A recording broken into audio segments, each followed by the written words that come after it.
Yo, abusia for ne so matrase. So ni se me de matrase de ana me de asennam. Me de nchia mu drupa de ma obibi akwa ba de ne ba Ajengo TV so. Ene so me de asennam. Asema me de nam ene Spain immigrant for ya ye fan so eba Spain no. Abandon hihye fufuro bi agune kwan mu de amasa immigrant omo fan so po mu ni krata no. Ena Spain so lockdown na o maye no. A state of alarm no unse before no say lockdown on man daytime by see the lockdown or the man no November na lockdown no 9th enye daytime bi nti eno so no Sunday hihye fufuro bi asena ka ho ayi bi afrin di bi aka ho eno so ebenya abotre na ahwehwe sa no man nyina ena corona vaccine no coronavirus yade no ho aduru na omuka so mo anya no yes eno kure omo anya ho aduru Yo was some country be umbedi kane attesting for sa adruno aye no ye Spain e ka ho enu sumenya da gina ma chechiro mu yi ne the way esitie ena nro no so ndodo sen ena Spain nko ano yo da ye every some various companies ni nyina ho ntino nya to bwase na nya da gina eti asemi ye pa na mesro se unsa kan video ina bia no wo no wonhye da nye interested wo but unwa bi so tia nka eweden ka beboa no pa ma na hu ne left and right nti mesro so unsa kan video abitima wo so ama unwa se unwa so ono so ne sabitimi akan bi na so onya meka Ajengo abusuakuo no ho so a obemia ade kokoye subscription button no obemia so no waba beka Ajengo abusuakuo no well on the 30th November Spain aban 30th November no ye nhihye say sisi ano hwe immigrant anasa ahokofo mu fansuo so eba ya omo abedru krobi to say Canary Island ni ye Spain asase bia ewo nsuo na fifini to hona na dodo na no omo kolande anase boat no ekwa kolande a omo rescue omo ansa na omo de omo abewura Spain akasa mu ti sa kuro no so no Spain abinding nhihye bi akona sa immigrant bi no wo ha na omo guo a enam yeda ni change a warning na yiniti no na omo fa ha mu bebre inti nipa 2600 ena aban ko for omo ede omo ko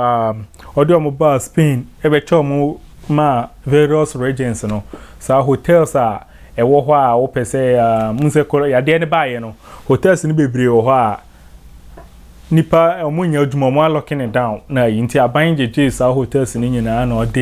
ode ho na aye ne te say immigrant camp na odisa nipa 2600 no ochemo a sa hotels ni bia ena nipa 600 odi omuso ko military land a ewo Balanco Soko ya Balanco Seko ya say amanya man pronounce ni ya na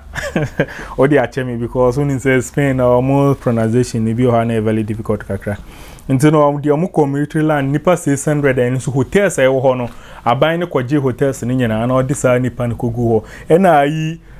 defense minister so ogusu a ohia more space a opeso de ma immigrant because still abinu nda so eda abontin ana say omo receive binu ma omo rescue binu ma omo nyanya ba bi enfa omo fai ena defense minister so no osangusu so a osi adan foforo opese odi eno yeden ema immigrant for no anase nipa foforo omo pese omo ba no odi ema ena last year this year nko ano only this year upon coronavirus nko ano 19,000 boats ena lande Canary Island on 19,000 boats na can you imagine say even one boat to be akra nipa 100 ena etima times 19,000 utun se ngeni paketwa ena this year nko ano omo rescue omo ho that's boat we lande wo sa Island ho nko ano but ne ko lande virus anaso omo rescue omo direct from sea no edi omo ba no omo dey different omo lande sa Canary Island ono boat nko lande wo 19,000 nti interior minister no wa make order said that port na ewo Island hono they should close it down omuntumu immediately nti see as port no motum on the 30th November na no ekrami 30th November ya no eno release that statement and say that port na ewo is that Island hono omun close it down immediately nti ne support no for now no omo closing it down nti no so onua bi wo kwan so na so opese oba ho be yan yes pa so obetu ne for kakra se on twen kakra still no mu guso mu si dan some person mu rescue nipa foforo e omo nim say definitely nipa beba nti omo guso esisi new buildings say nipa foforo omo beba no but for now ne de moving here say because the opportunity in Kobe land no support no omo closing it down nti omo closing it down so abidura when na air rescue and Spanish government so sending she bi agu ho say omo nim some borders na nasi ba bia nipa ni free ba asra mo abe fam local but nipa dodo na omo nyina be land wo ha say no Spain abanche say nipa omo do so wo mpa mu local fo ena omo samne amanfo bebre so ana immigrants for no bi no ndi nkomo se sen omo jo omo do omba ti say Spain abanin say okita 2500 euros to 2000 euros ena omo ji 1500 euros to 2000 euros ena omo ji ansan what me across so from Morocco to Spain Morocco mafia for na ejisa yi no ntino Spain abanani abre pa so mpeso mo hwehwe sa Morocco mafia for na omo edisa adwuma no ena Spain aban so asena yi nipa 20 offices di omo agu some borders ansana oba be wura Morocco no Senegal borders ena Mauritania ena Niger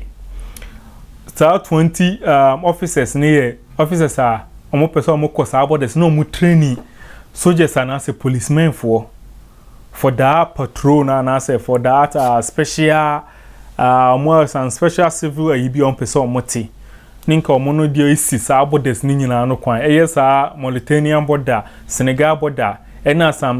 Niger so almost na tisa civil course and as and civil officers for ni biso wa omo person omo training omo nti Spain abanka say yinipa makomako 20 officers makomako 20 omo ye special yi so omo nko sankrofo no omo nko training more e wo sa kro no so no nti no me sure say obadia ni kwanim no why then wahwe ye because omo guso omo Spain abana ni abiri pa because sa ni padodo omo ba even this year in kwano the year 2006 and omo receive nipa 21000 with one ship nipa 21000 2000 is the time crisis ne ba ye no but only this year in kwa nipa omo aba no edo also send every year bia nkane upon ya day na yini bia kura no mu inspecting sa but still no nipa gusuba na yeden eba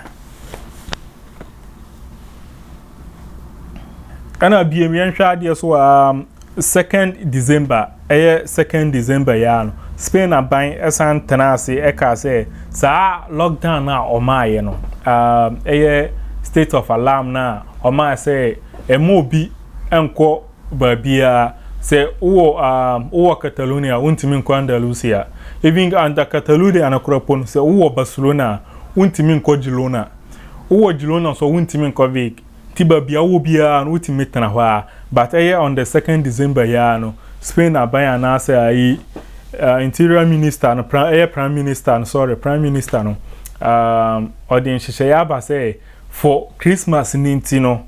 obeti obia betimi ayeden akọ ni various cities and the various community no any akochi abusuafo for Christmas ninti no njesi an so wo bi alele da obeti wabusuafo Girona obeti makọ wabusuafo Zaragoza obeti makọ problem bia any for only Christmas ninti after Christmas no minim nhihye foforo de be so obesna locking it down anase obebie atun no ye monpai ena na esan di hobie nso no aye corona vaccine no aye corona virus no yade na ankasa no unse yenya amanfo ekeka yenya anu aduro sa na yate because aduro no well omo age atuma sisi omo se aye aduma 98% and that means sisi ade etimi kitabu ana na setimi kun aboa no nti afi na omo de eba be de eba be aduma nti Spain aban kun ano aduro no company kovra na se ayi laboratory na se medicals for na scientists for omutimi nya anu aduro no 3 scientists ni binu from America ana binu so free Germany nti companies no 3 3 na aduru ba kuni ni fesa ena Mediana ena Oxford sa nro 3 yese ni na sisia the whole world anase who